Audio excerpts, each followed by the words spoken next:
how to reset network settings in Windows 11 or Windows 10 to fix internet connectivity problems.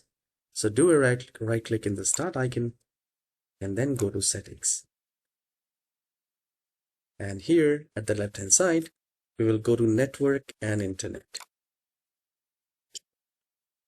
Once you're here, we need to scroll down and we need to click on advanced network settings. The moment we click on that, you will have the network adapters right there, and you will have under more settings, you will have network reset all network adapters to factory setting. Once you click on reset now, it will ask you to say, are you sure you want to reset your network settings?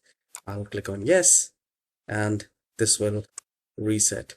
Now it says Windows will shut down in 5 minutes. Shutdown will start at like this. So once you restart, the network will be reset and you will be able to connect. You need to connect to your Wi-Fi again. If you find this tutorial helpful, please hit the like and subscribe. I'll see you in the next video. Have a wonderful day.